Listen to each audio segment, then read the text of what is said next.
Hey guys! So today is February 26th, which means that SF9's fourth mini album just came out. It's titled Mamma Mia with the title track, also called Mamma Mia.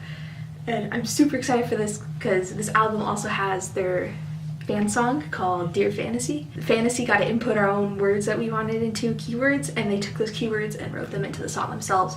And Zuho produced most of the track, which is super cool because it's the first main track that was done by them itself. Most of their songs in previous albums have been written by other producers, other songwriters, with some occasional input from them, but Dear Fantasy was majority written by them, which is really cool. So I'm super excited for Mamma Mia.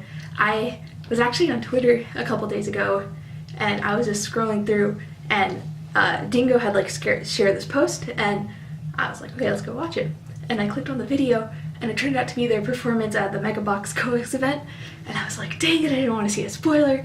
And they didn't even label it as a spoiler, which was super weird, but I ended up watching it, and I was like, wow, it's super cool, the performance is really great.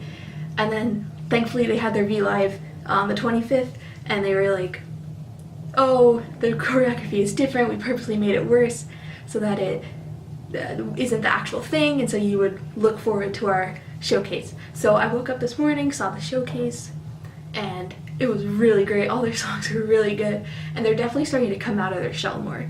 It's really apparent. They're becoming much more comfortable with themselves, where the band is going in the future, and it was just really great to see that they're happy with where they are right now. And they mentioned during the showcase that the music video is focused around In-Song, and In-Song's my bias, and so I'm really excited to see this. Let's go ahead and watch the music video.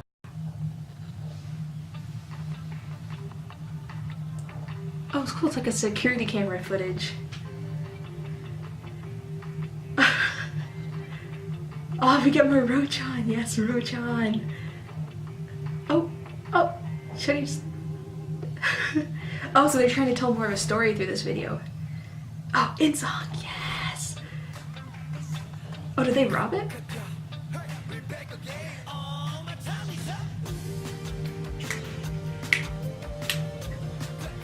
This really reminded me of Grease when I saw the teaser.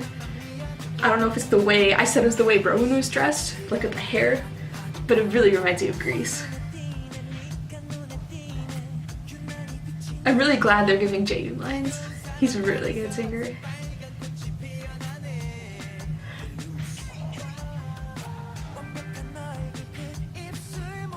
This is really cool.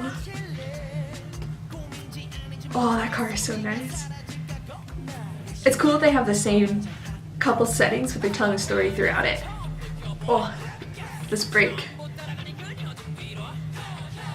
Oh, Hui-young. Oh, the high note from Zuho.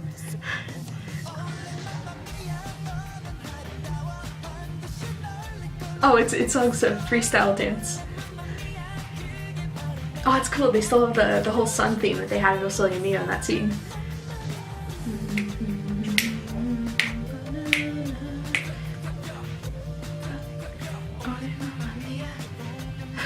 It looks like he has those the John Lennon glasses. Oh, this rap's so good. Yes, Hui-young.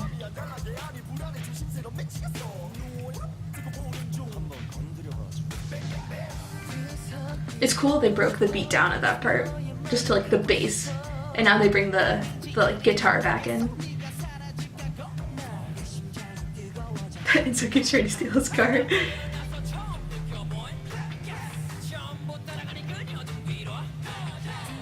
This choreo is much more involved with the song. I feel like it incorporates it much better. Yes, In-Song!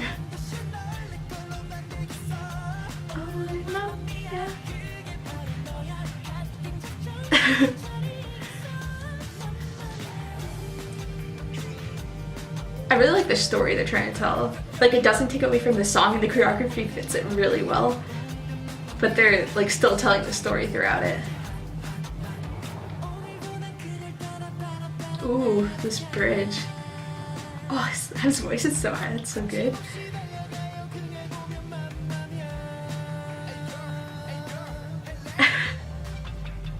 Oh, dang, dance break. Dang. It's cool that when they say something that's shorter, they like put the words into the video too to emphasize it.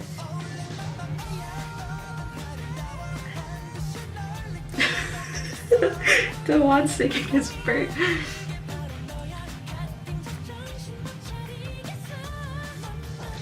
Oh, that was cool, trying to get the word in his eye.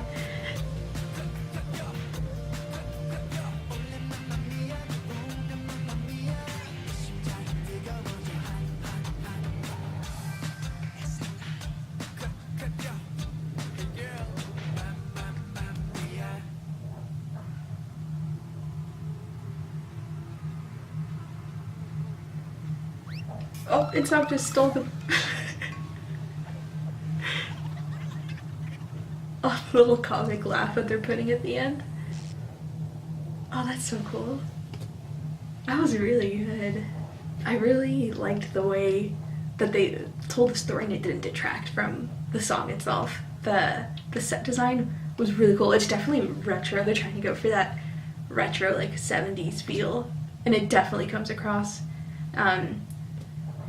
I think the song itself has this like pulsating beat that keeps pushing it through, and you keep like inching forward, and then when they bring in like the rap, they like bring it down to its like, they strip it down to its like bare elements, which is really interesting because when you look at their like past songs, title song especially, you know, Sole Mio and Easy Love, they don't break it down as much when they bring in the rappers.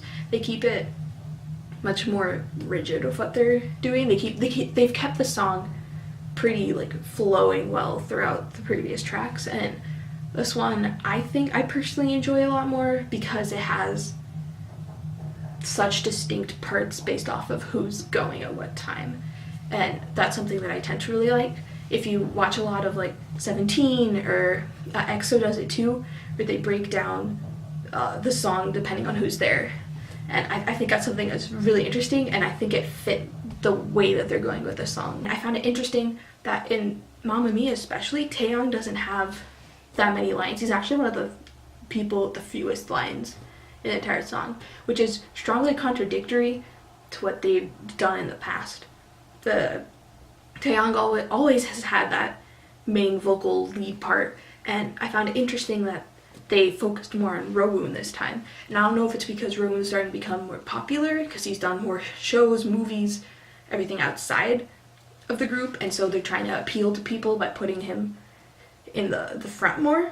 But I find it interesting that Taeyong gets so few lines. Sure, he got that dance break, but he barely sang. He sang at the beginning, sang a little bit in the middle, but he didn't sing much throughout like how he normally does. And also in Mio, he was definitely the like front runner for lines, but in this one I felt like he was really far behind. The rappers I felt just didn't have that many parts, and I found it interesting that they put Daewon had the most lines when you think about it, and Daewon traditionally just harmonizes and brings up the transitions between the chorus to the verse to the pre-chorus to the bridge, and he uses the transition primarily. But in this song he was really used as a main vocalist.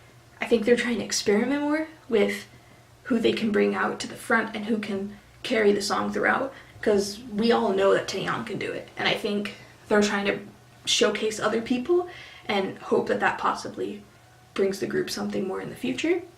But I just found it really interesting that the song was so heavy on vocals. Their entire album to me is just really heavy on vocals, and I think that's a really strong contradiction from their past album Nights of the Sun, where it was very rap heavy and it showcased the rappers.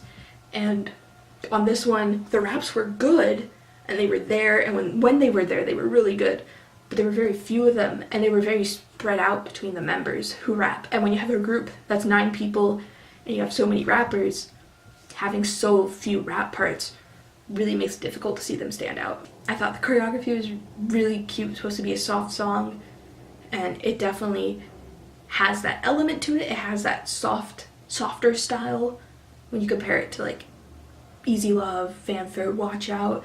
Definitely on the softer side, and their whole album tends to have the softer side, but they still have this upbeat, like pushing forward beat through it that continuously keeps propelling the song forward. But yeah, I really liked it. Hopefully SF9 can get their first win with this song, and let me know what you guys think. Bye.